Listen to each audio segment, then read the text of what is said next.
What's up, everybody? Welcome back to another episode of the Arnies. I'm your host today, Matt Johnson, aka the guy filming John Walker's casual decapitation last episode. And I'm Austin Terry, aka a wingless Falcon, who now goes by Roadrunner. We hope you've all been having a great week, as well as a week full of great content consumption. I don't have much new to talk about, unfortunately, other than I am still watching Invincible. The new episode this week was another hit for me. What about you, Austin? Have you been watching anything good, anything new? What do you got for me? Yeah, I'm right there with you. Invincible, of course, is still great, still fun. As for me, though, I have been playing a new game, and I know you've been playing it with me. The two of us have been playing Outriders, the latest from People Can Fly. Yeah, that's been really fun. Keith has been joining us, too, along the way. But yeah, just in general, Outriders. Really enjoying this game. We're going to be talking about it more later this month, whenever we get further in. But yeah, Austin, what do you think? I've been really loving the gameplay, for sure.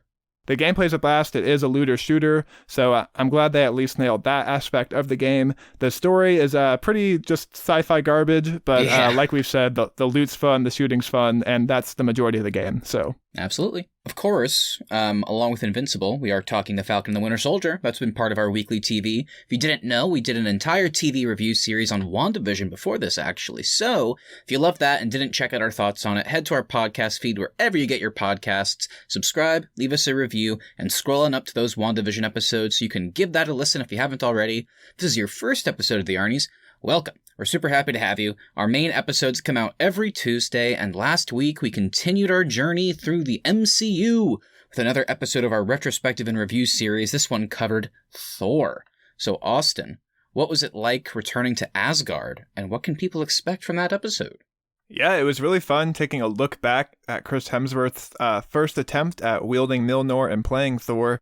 I hadn't seen this movie in years, so it was really fun to return to it and see that Chris Hemsworth has always been funny as Thor. I think a lot of people kind of share the belief that Thor didn't really get fun as a character until Ragnarok, but I think if you go back and check out the first movie, you'll see that he was fun and interesting from the get-go.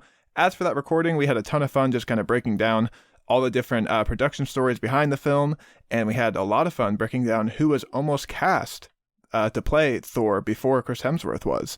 Daniel Craig is on that list, Tom Hiddleston was on that list, so a lot of fun to talk about that stuff.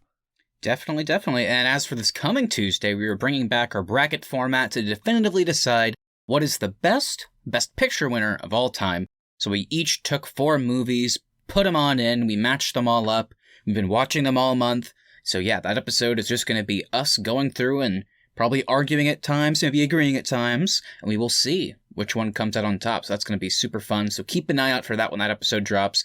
We have some great content out already and some more exciting stuff on the way. Also, we do want to hear from you. So send us a message on Instagram at The Arnies or email us, thearniesmedia@gmail.com. Let us know how you're feeling about all our episodes. And now it is time. We only have one episode of The Falcon and the Winter Soldier left. Some stories are wrapping up, and some are kind of still up in the air. Things have definitely gotten a little bit more interesting. But Austin, remind everybody of your thoughts on The Falcon and the Winter Soldier so far, and then follow that up with your non-spoiler thoughts on Episode 5. Overall, I've been pretty positive on the show. Episodes 1 and 2 I really enjoyed. I felt like they really nailed the premiere and the follow-up episode. Episode 3, I felt like we lost some momentum, and then episode 4, I think we kind of regained our footing a little bit.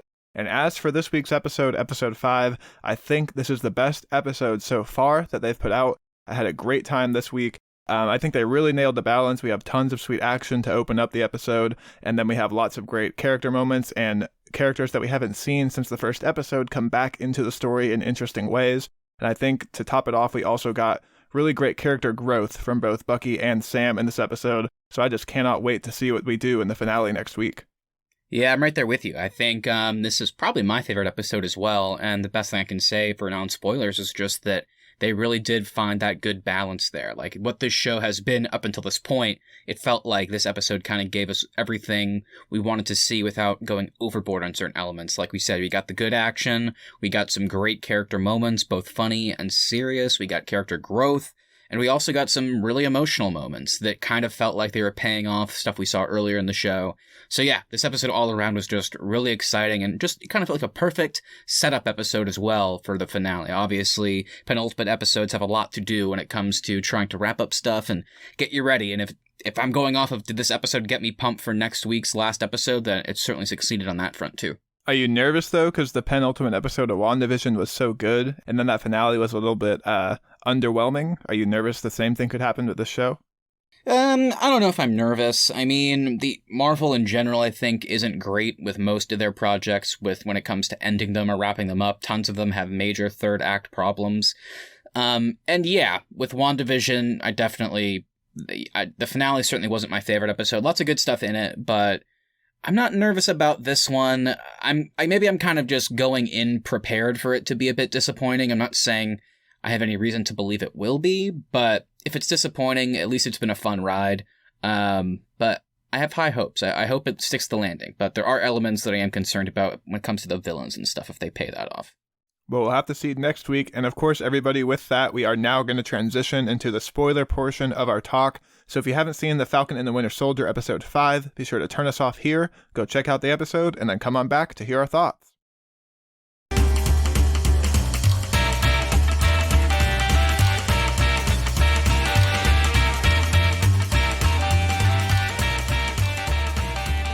So let's get into it. First and foremost, Austin, why don't you start us off with the old cast and crew who is in Season 1, Episode 5. This episode is called Truth. All right, so The Falcon and the Winter Soldier, of course, is created by Malcolm Spellman. This episode is directed by Carey Scoglin and written by Dalen Muson. And then for our cast, we have Anthony Mackie and Sebastian Stan returning as The Falcon and the Winter Soldier. And this week, they are joined by Wyatt Russell as John Walker, Carl Lumbly as Isaiah Bradley, Aaron Kellyman as Carly Morgenthau, Adepero Adue as Sarah Wilson, Danny Ramirez as Joaquin Torres, Georges St. Pierre as Batroc, with Daniel Bruhl as Zemo, Emily Van Camp as Sharon Carter, and National Treasure Julia Louis-Dreyfus as Valentina Allegra de Fontaine.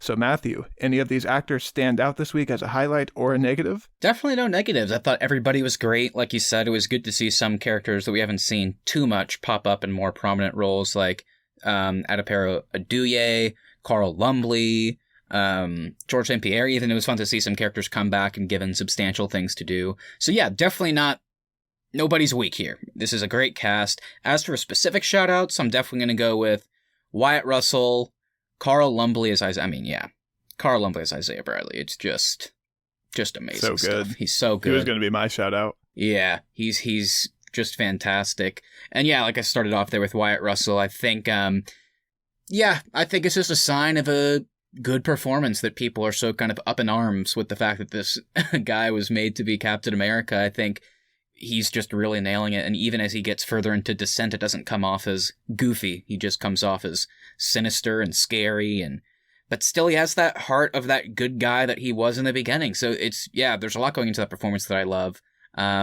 Yeah, they probably covers it for me. I know you have a big one that you want to talk about too, so why don't you hit that? For me, I think I have a standout moment, and it's for sure Anthony Mackie and Carl Lumbly kind of interacting alone together. I thought the scene they had this week was so great, and just how they both have the shared experience of being black men in America. It was just such a well-written and just interesting scene to put into a superhero show. And then, of course, it was great to see Julia Louis in this show. I did not know she was going to be in here, so her making an appearance was really surprising, and I can't wait to see what they do with her character. They didn't let that leak. I had no idea she was going to be in this episode or be a part of the MCU. I didn't really love that scene. It just kind of felt like they let her kind of go in terms of improvising, so it kind of felt a little bit jarring, but I love her. I'm a big fan, so as long as they can have more time to flesh out that character, whether it be in future projects, I'm definitely down for that. Does anybody even bother handing her a script anymore? Like, if you have her on the show, I'm sure it's just, go ahead and improvise this, Julia. We don't need you to read any words. For sure. I do have kind of one negative, and it's not from a performance or an acting standpoint. It's just more of a, why is this character in this show? And it's the Joaquin Torres character. Every time he shows up, it feels so unnecessary, and I just don't understand why they bother giving that character screen time.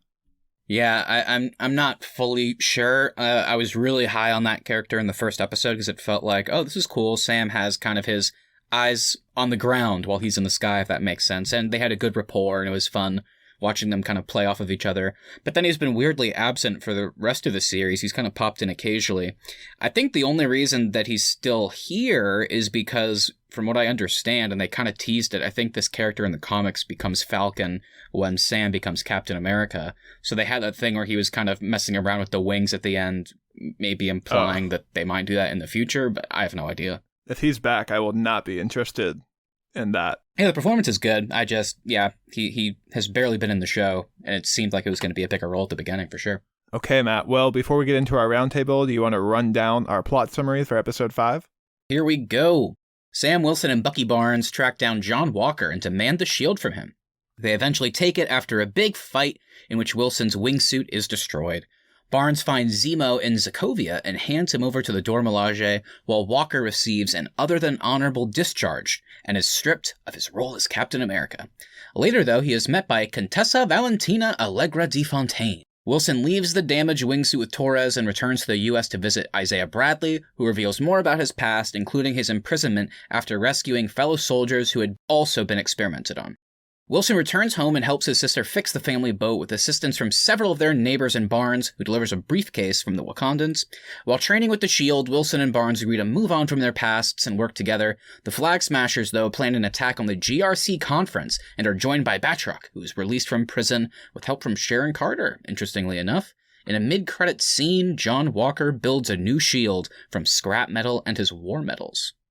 Okay, well, thanks for the plot summary, Matt. Let's go ahead and kick off the roundtable now. It's just the two of us this week, so I just want to start us off today by talking about our opening battle between John Walker, Sam, and Bucky, and I kind of want to bring up two things here. So first being, John Walker points out that they could have been a team, which I thought was like an interesting point to kind of throw out there in the middle of this fight. So I just want to know if you think all of this could have been avoided if Sam and Bucky had been more willing to work with John Walker and Lamar. Yeah, I don't know. I don't know what the answer is to that. I certainly don't blame Sam or Bucky for the way they handled things. And I don't blame Walker or Lamar for the way they handled things up to a point. It just, shit really hit the fan last week when all of this mounting tension with him feeling, I guess, the responsibility of living up to Steve Rogers, like, it finally made him crack, and then he decided to take the serum, and then Lamar died, and all that happening so fast together kind of led to the break. So it's hard to say if they had just teamed up from the start, would things have been different? Maybe, but I don't know. But yeah, I did like that moment where he kind of called that out specifically, because it was kind of interesting. And overall, I mean, geez, this was just a crazy battle to start off the episode, and I thought it was so fun. Yeah, the fight was crazy and pretty brutal too. Yeah, I'm not really sure if all of this could have been avoided. I definitely wouldn't have trusted like John Walker to handle this entire situation alone. It does seem like Sam and Bucky could have been maybe a little bit more welcoming, but they also weren't really in a place either to like kind of welcome anybody else into their group. Yeah. So it's really hard to say how this dynamic plays out. I am really interested though if maybe John Walker now kind of blames Sam and Bucky for Lamar's death. Like I wonder if he ever gets to that point in his grief. Yeah, I don't know. I mean, it wouldn't be too surprising. I mean, we see in this episode, I think it's a combination of him just hitting such a breaking point and also him trying to justify his actions. But he says that the person he killed is one that killed Lamar. And I mean, he was there. He objectively knows that's not true. And he tells, Bucky even says, no, that's not true, John. And then later when he apologizes basically to Lamar's family, he's again justifying it by saying he killed the person that killed Lamar. So yeah, maybe that blame could shift to other people like Sam and Bucky, and who the hell knows? Because I'm still so curious where this character ends up. And then also, I just want to talk about the action kind of overall in this scene, just because it's really all we got this week.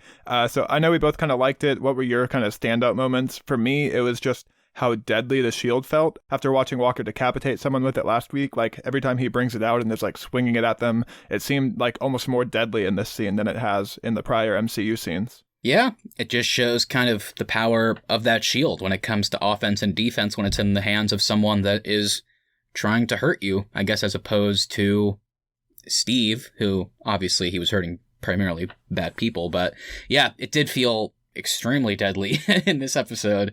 Yeah, but when it comes to other highlights from the fight, I just thought there were so many good little moments. I mean, Wyatt Russell, whenever the helmet comes off, he's covered in like sweat and blood, and he just is holding Sam down and is like, I am Captain America, then rips his wings off. It was like, whoa, that was crazy. And then I also love the little cap off to it as well, where he has no wings, but he has the shield now, so he uses his thruster to just move forward while Bucky kind of throws him into the other side of the shield. So, yeah, there were tons of great moments there. I was worried they like broke his back when they did that move. And then also another pretty brutal moment was when they literally ripped the shield from his arm and it like snapped his shoulder. Oof, yeah. That was so brutal. Yeah, they definitely didn't hold back.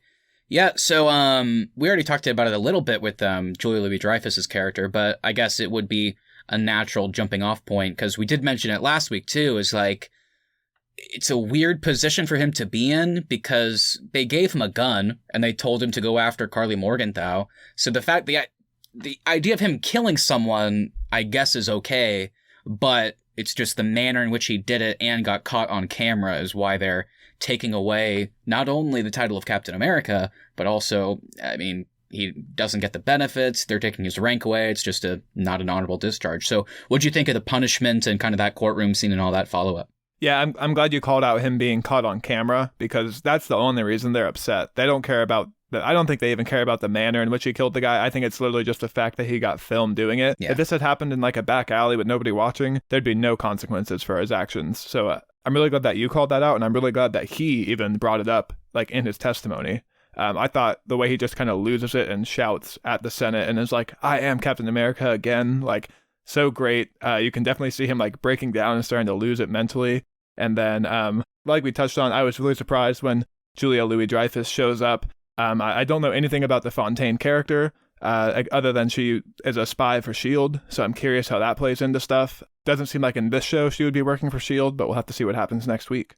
Yeah, and we're going to talk about it more later when it comes to, I guess, theories and stuff, but I still feel like, Ross is pulling the strings here. I don't know why. I don't know if she's, like, working for him, but yeah, I don't know. Like, I don't know what her goal would be. So yeah, whenever we get to the theories at the end, we'll break that down more, but I'm just trying to think about how, like, I guess entities, whether it be S.H.I.E.L.D. or otherwise, might try and use Walker for their benefit in the future. I think you may just have an Incredible Hulk recency bias, because you certainly have General Ross on the mind in all of our MCU content these days. I might, to be honest. I might just have let that film overtake me with joy. I don't know. No. With joy. God. Yeah, I'm not sure. I think maybe it's just because he has that weird high-up position. We've seen what he's done before. So, I don't know. I guess he's kind of become the default. I always assume he's kind of pulling the strings in a weird way. But I guess we'll see. What did you think about Walker's kind of brief speech to the hearing committee? Did you like when he's like, "I'm what you made me, like you did this to me"? How did all that play for you? It played just how I think they were going for. It was a combination of I feel bad for him, and I get where he's coming from, but also he can't play victim completely, obviously, and he can't fully throw the blame on other people. The main reason being, he still chose to kill the guy. I understand there was lots of crazy shit going on in his head, but he still did that. And the main reason is, they didn't give you the serum. We talked about in the lead up to the show that we thought that the government would have already given him the serum. And then we were surprised when we got his backstory. He's like, oh no, he's just a normal guy. But then he took the serum on his own. So it's not like he can fully jump behind the whole, you made me a monster, because it's not fully true. But at the same time, I do get parts of that argument, and I do feel bad for him up to a point. So I think it was effective. Yeah, I thought this scene was really great too. And I definitely did understand his whole, this is what you trained me to do. He even calls out, you gave me a gun. What did you think was going to happen? Like, yeah. I really liked all that from him. And I am so excited to see where this character goes next week. And I also just thought from an acting performance, just the range Wyatt Russell displays in this scene too was really great, and one of his best of the show so far. Yeah, I think he's just given such a great performance. I'm so glad he was a part of the show. He fits in so well to the world, and it's one of those things where I'm going to be really sad if he dies next week, just because I want to see more of him. So yeah, we'll see what happens. I can't wait to see where they end things off with that character. So here's an interesting one. I'm glad we're talking about this one, Austin, because you mentioned this almost verbatim last week. So we talked about where Zemo's story could go. And maybe I'm on the opposite end. I guess we'll see. But I really liked that it kind of just wrapped up here, seemingly at least. It was fun having him along for this ride, understanding his motivations a bit more, and just getting some good scenes with Daniel Bruhl in general, because he's so good. Maybe he'll pop up next episode. I don't know. If he does, I'm assuming it won't be in any type of big capacity. And so I just wanted to ask you, are we cool that Morgenthau is remaining the main villain, and that Zemo is kind of out of the picture, and it seems that there wasn't some big kind of nefarious plan he was trying to enact. He just genuinely wanted to try and get rid of the super soldiers, basically. So the Morgenthau portion of that question, I'm going to reserve my judgment until I see next week what happens with her and the power broker. I love the character of Carly Morgenthau on this show, so I'm really interested in that. I'm glad her story didn't wrap up this week. As for the Zemo side, though, I was great scene, but I was pretty disappointed in where this character went.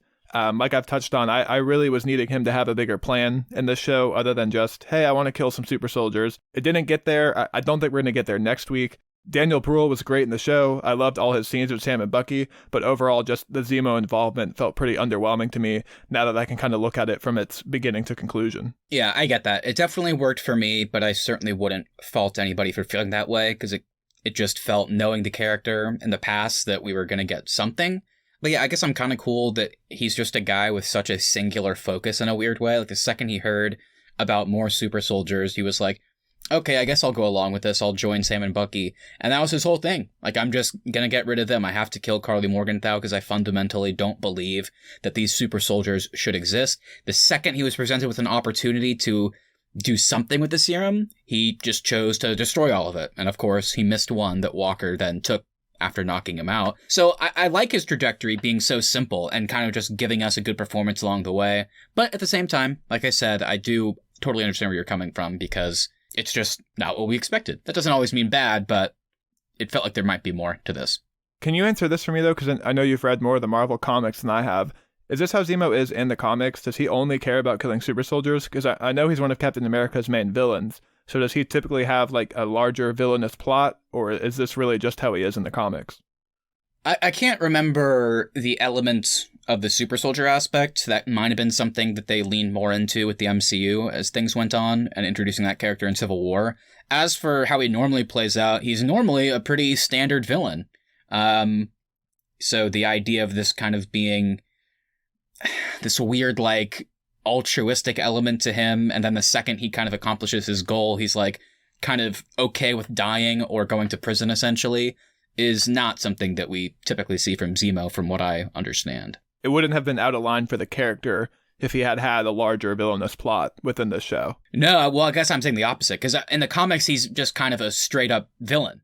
Like, so if they had revealed that Zemo in this show did have some bigger villainous plot, that probably would have been more in line with the comics, but maybe it wasn't too in line with the version of the character that they created for the MCU live action. Yeah, I guess that makes sense. I don't know, it seemed like so huge having him in this show, especially since he was in Civil War. Yeah. So I just really was expecting more from this character. I agree. I totally get that. And this is the last time I'll mention him, I promise. Or maybe it's not. Maybe I'll mention him a bunch more in this episode. But they did actually make a pretty direct reference to something in line with Ross, which is, I was surprised that when the Wakandans showed up, it wasn't like we're taking him to Wakanda. They said that we're taking him to the Raft, which is the prison from Civil War, the one out in the middle of the ocean, and we know that Ross runs that facility. So it's kind of like, okay, I guess it maybe doesn't matter as much why they're taking Zemo there. It's more that Zemo is going there, and he could kind of be folded into a future TV show or movie being like under Ross somehow. Or maybe he'll just be used as a tool. See, that would make more sense to me than him being the power broker. I feel like the power broker is such a sharp turn from the last time we saw him, which was in the Secretary of Defense role. But him running the Raft and kind of making a prison of supervillains, that would be more in line with the character for me from what we've gotten in the MCU. Yeah, totally fair. Is he going to lead the Marvel version of the Suicide Squad? Well, they do kind of have that in the Marvel Universe, the Thunderbolts, and Ross leads them. Maybe they're setting up for that. Maybe they are. Could David Ayer be directing? Well, maybe David Ayer will be a character on the team. Maybe David Ayer is so pissed that James Gunn took over his movie in the DC universe that he's now going to make his own version in the Marvel universe. Can't wait to see it. Can't wait. Release the Ayer cut. No. Release the Ayer cut. No. So we mentioned at the top already, talking about Carl Lumbly, but I just love getting more of Isaiah Bradley's story. It was more tragic than I thought it was going to be, and so effective both on its own and how it kind of ties into Sam's struggle. Disney has certainly been known in the past to kind of brush past racism, both in their nonfiction and fictional stories, and I like that it is, at the very least, being confronted so head-on here. This was definitely the best scene of the episode for me. I thought it was so impactful, powerful, and acted so well. I just wanted to get your thoughts on it.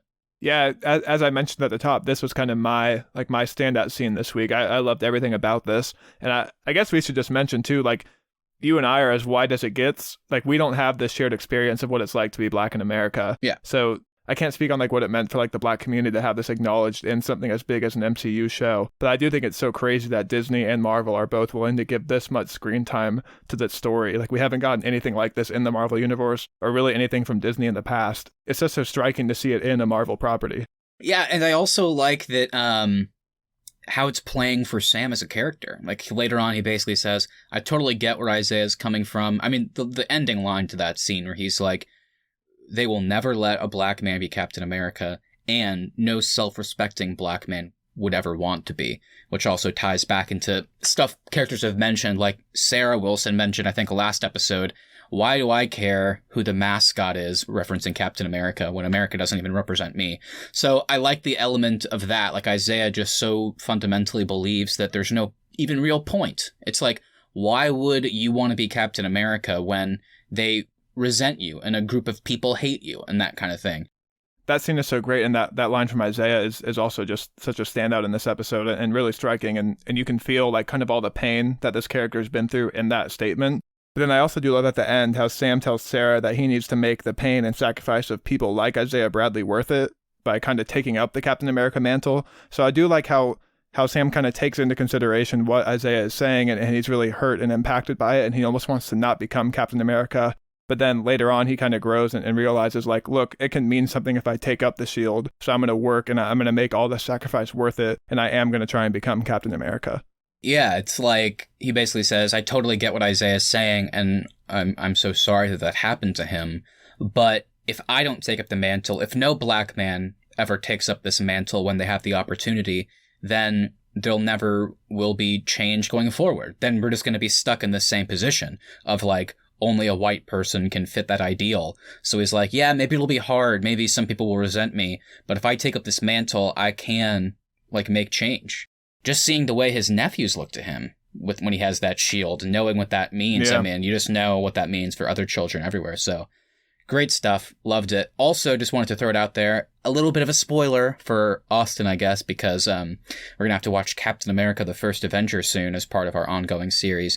In that movie, I just thought it was so deliberate that they had Isaiah's story go this way, because in the original Captain America, kind of his big moment that gets him out of the whole propaganda game, if you want to put it that way, he's like, Bucky and just all these soldiers have been captured and they're going to be killed by Hydra, and they won't let me go after him even though I have these abilities, so I'm just going to go. Like, he defies direct orders from Tommy Lee Jones and just goes to save them, and he somehow succeeds. It's crazy, but he does, and he brings them all back and they're totally fine. And he's like, he just gets a pat on the back and is like, great, good job, partner, now you're Captain America, you can be a soldier. Isaiah's story is he basically did the exact same thing, and then he went to jail for 30 years. I just thought it was so... I got pretty emotional during that scene, because I mean, we talk a lot like in real life about how Black just people can do similar things, and instead of being rewarded in some cases, they're just completely put in danger, they're faulted, they're in trouble. I mean, this is just an exact reference to that. This guy did the exact same thing Steve Rogers did and went to prison for it. Yeah, and not only did he do the exact same thing, but then also he brought these soldiers back, and then they were just put right back into combat. So even though he did all this stuff, they were all killed, and he was the only one left. So I also like, too, how he mentions the Red Tails, and how he's like, I saw this squadron go off to war, they were heroes, and then they come back to crosses being burned on their lawns. Like, just everything from Isaiah this week was so emotional, so impactful. Just, you can really tell that they're kind of taking this current moment that we're in this country and really putting it into these two characters in this show. Definitely agree. On that note, too, I also did want to get your take on, because Isaiah Bradley does say they will never let a Black person be Captain America. And then also the Senate and the committee tells Wyatt Russell, bring us the shield, not knowing that Sam has the shield. So do you think Sam is going to have any resistance from the American government next week when he seemingly does take up the Captain America mantle and is using the shield? Because it seems like the government thinks the shield is theirs. So do you think they're going to try to take it from Sam?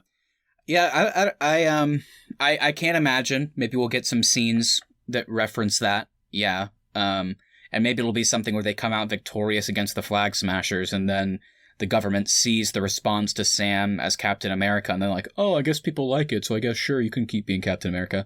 So I don't know how it'll play out. But yeah, as for the shield, weird. That's how they handled it. It's just like, you're fired. Just send the shield back when you can, basically. Like, that was stupid. Yeah. That made no sense. FedEx us to it. We'll pay the overnight fees. And then in the following scene, there was this weird, almost pseudo-reveal from Julia Louis-Dreyfus, which was, oh, and by the way, the shield doesn't belong to the government. It's kind of a gray area. It's like, what? Okay.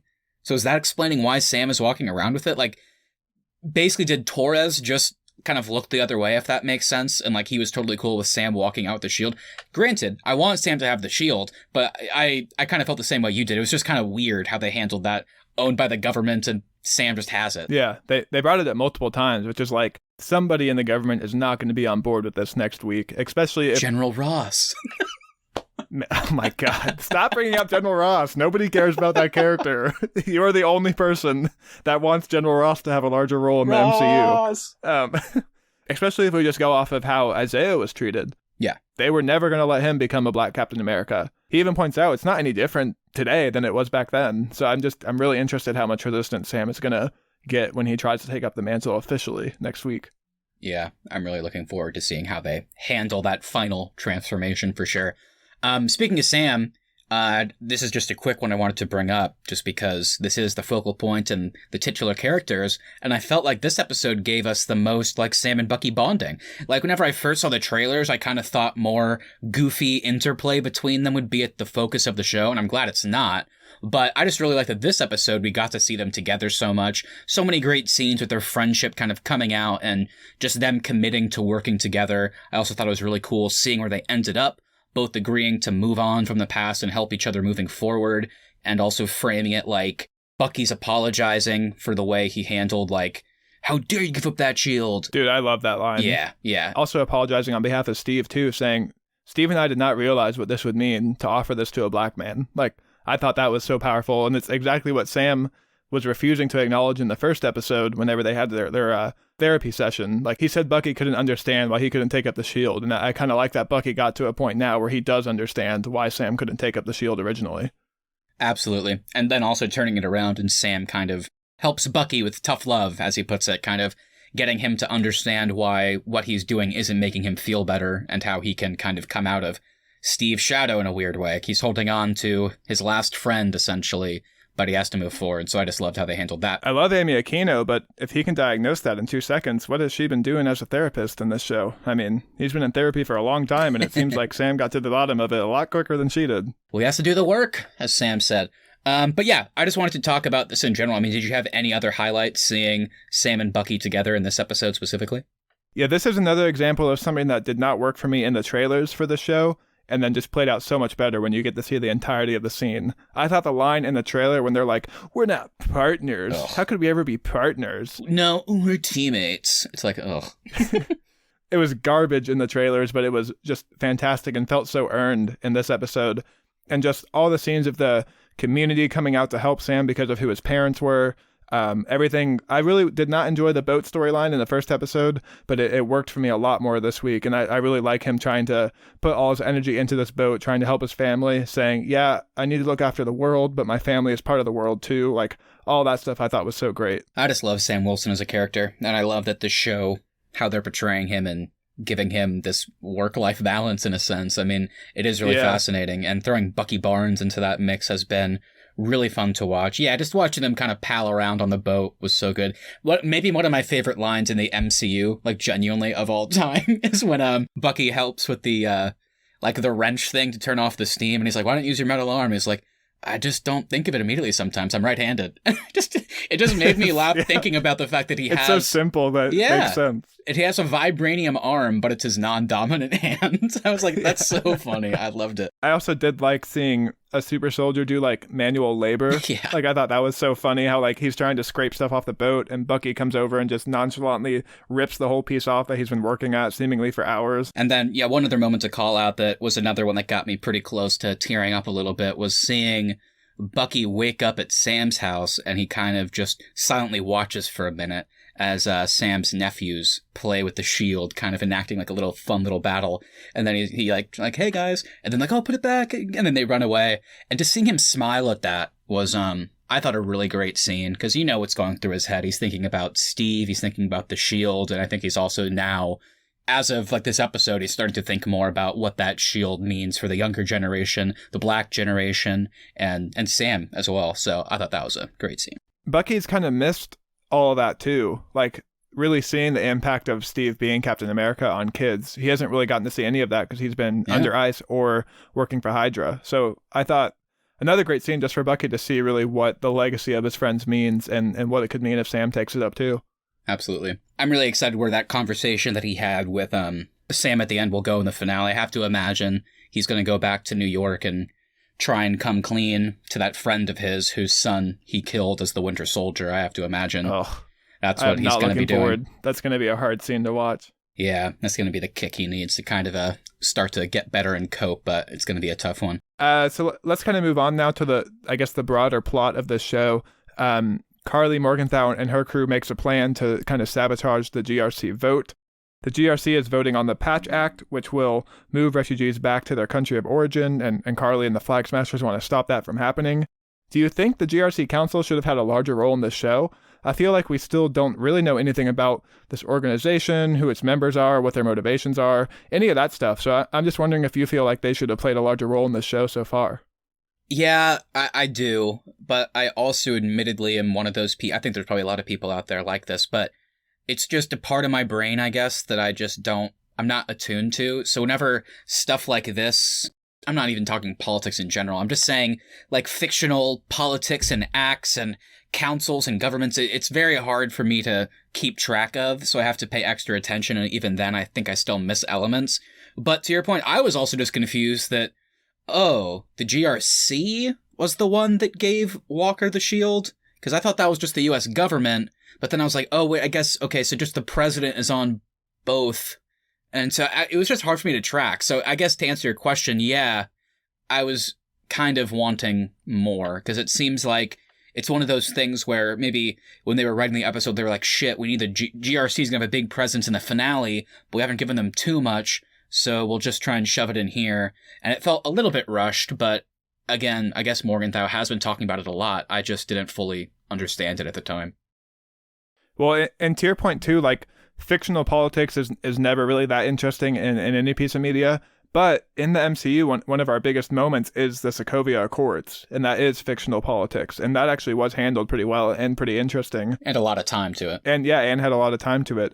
So I think there is a way to do it. They've already done it once in the MCU. I just felt like they didn't handle it very well so far in the show. Oh yeah, don't get me wrong. I would love to be pleasantly surprised with that kind of thing. I'm kind of with you. I just didn't fully understand it, and it sounds like there's going to be a lot more of them in the next episode. I do like that they kind of are the direct opposition to the Flag Smashers at the very least, just polar opposite ideals, and the Flag Smashers were kind of formed out of the birth of the GRC post-blip. So I like that element of it. They're almost like too evil, though.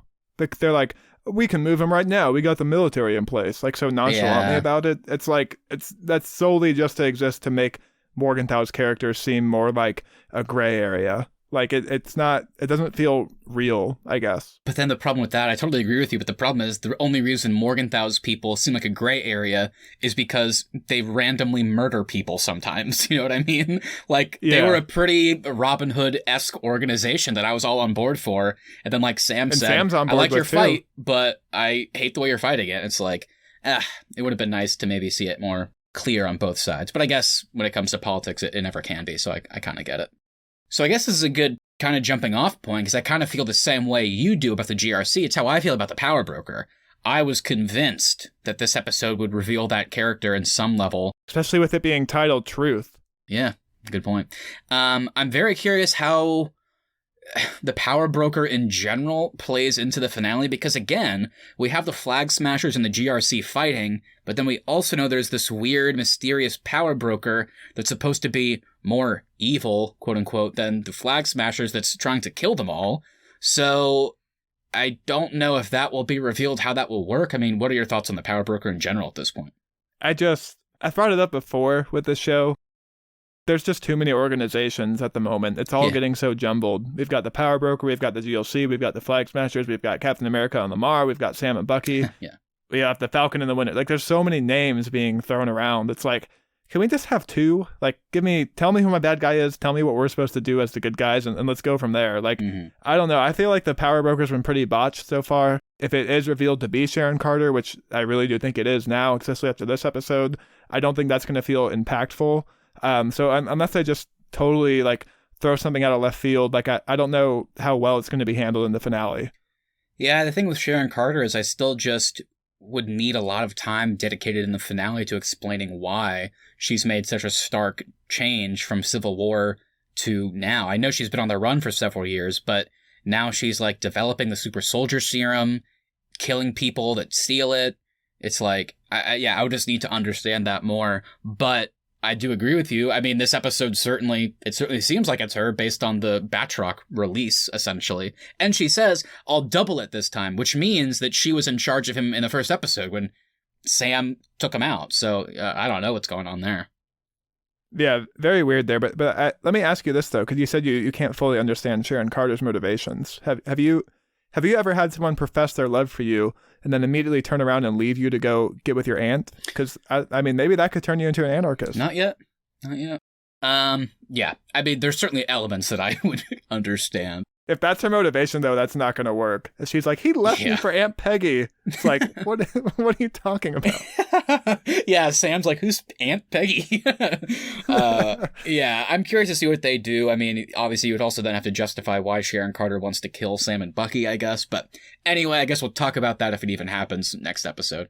So real quick, before we get out of here, of course, when it comes to penultimate episodes, we have to devote some time to talking about our final theories, what's going to go down in the finale, where things could go just in the future in general. And I'll start that conversation because, Austin, John Walker is not going to let this die. He is making his own shield, I guess with a similar color scheme. He's incorporating his war medals, so he's going to be back in full force fighting them, I'm assuming.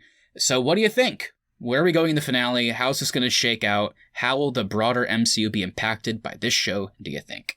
Man, him making the shield was pretty cool. Yeah. I couldn't tell if he was like actually putting his Medal of Honors into the shield or if he was using them to design the star. But if his shield has like his actual Medal of Honors in the actual medal, that'll be kind of cool. That'd be cool. I'm so interested to see what he's going to do next week.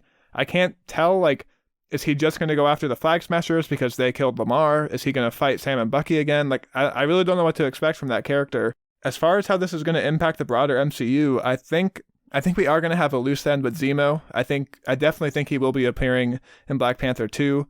It seems like he just has too much history with the Wakandans to not be appearing in that movie, especially since he was kind of left in their care at the end of this episode. So I don't know, man. Do you have any good theories for me? I think my main one would probably be with Walker. I just don't think that you do this big, like this scale of a fight scene with both Bucky and Sam to then do it again. So I don't think he's going to be fighting them again.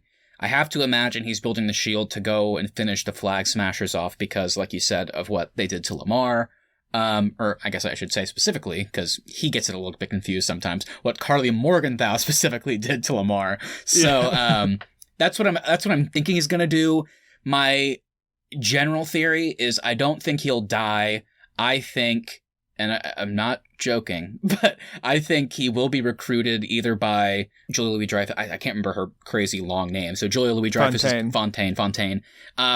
Maybe he'll be recruited by them to basically be, I mean, we kind of joked the Suicide Squad, but I think it could just be like a darker version of the Avengers, so to speak, that go on more government overseen missions. They can be a bit more brutal, perhaps. And I think he'll be no pun intended, I think he'll be the Captain America of that team. He might be the leader. Could him and Zemo be headed towards the same team? I think so. The Wakandans are taking him to the raft? I think so, yeah. I mean, Marvel they do need to compete with the Suicide Squad content coming out of DC. Yes. They saw that the first one made so much money. They were like, you know what? I don't care if we're making billions of dollars. I have to take down Suicide Squad. Kevin Feige is just in the bathroom, like seeing the numbers come in for Suicide Squad. He's like, no, I will make my team with Wyatt Russell and Zemo. Get me David Ayer. He knows how to make money at the box office. Austin, are you excited when it comes to theories as well? How badass, on a scale of 1 to 10, do we think Sam's Captain America outfit with the wings made by Wakanda is going to be? Well, I guess I have a question before I answer that, because it will be a 10 for sure if it's made by Wakanda. But if you're thinking Torres is going to be taking up the Falcon mantle, Is he going to have wings in his Captain America costume, or is he just solely going to be Captain America? I just think Torres is that in the comics. I could be wrong. I think I read that somewhere. So I don't know. But I do know that Sam in his run, when he's Captain America, it's pretty badass. He has a similar-ish color scheme with elements of red, white, and blue. He has the shield, of course, but then he still has the Falcon wings. So it kind of is a pretty... I want that. Yeah. I want Anthony Mackie with wings. I don't want him without wings. Yeah. So you got to keep those wings. But even if the Wakandas design Torres a Falcon suit, that will be a 0 for me. A suit for Anthony Mackie is a 10. I think it's going to be a 10, and I think we will get that Captain America-ish suit, and it will have the vibranium wings, probably. So it's going to be cool. I'm excited. And with that, everybody, that is going to do it for us today. Thank you so much for listening. If you've enjoyed this episode and this series, please make sure you hit that subscribe button so you never miss any of our upcoming content. Also, if you wouldn't mind sharing us with a friend, we really do appreciate that so we can continue to grow this show. And hey, please leave us reviews as well. Even if you don't want to write anything, a starred review on Apple Podcasts really does help. At The Arnies is our social, and thearnies.media is the website. We'll be back on Tuesday for our latest bracket showdown. In honor of the Academy Awards this week, we will be deciding the best picture. That's going to be fun. I love doing the bracket episodes. They're some of our best for sure. That one's going to be interesting. And theoretically, these are all good movies. So we should at least be not having any duds in there. Well, you say that. Uh-oh. Oh. So far, I've had a stinker. Oh. I have had a stinker. So I'm not sure how you guys are going to feel, but I have had a stinker, mainly because there's a protagonist I cannot root for in one of these films. I will say this, though. Is it one that I chose or one that Keith chose? It's one that you chose. I knew it. I think I know which one it is, too. That's okay, everybody. Yeah, so stay tuned for that episode. Also, since we got to keep the MCU going here, we're going to be back with the Falcon and the Winter Soldier next Sunday for the finale talk. And in a little bit, we will be talking about Captain America, the First Avenger as well. So if you need more Captain America in your life, we will be talking about the origin story very soon. And check us out on Instagram at The Arnies. Be sure to direct message us your thoughts on this episode. Send us your theories for the Falcon and the Winter Soldier finale. Send us your favorite Best Picture film. Send us whatever you want. Send us some Dungeons & Dragons characters. We did that a few months ago. Really, we just want to hear from you. So send us a message and let us know what you think on the show, about our movies, any episodes you want to hear us do. Send us a message on Instagram at The Arnies. Let us know, how's this finale going to end? Will we see General Ross? Who's to say? Please, God, no. Please, God, no. Bye, everybody. See ya.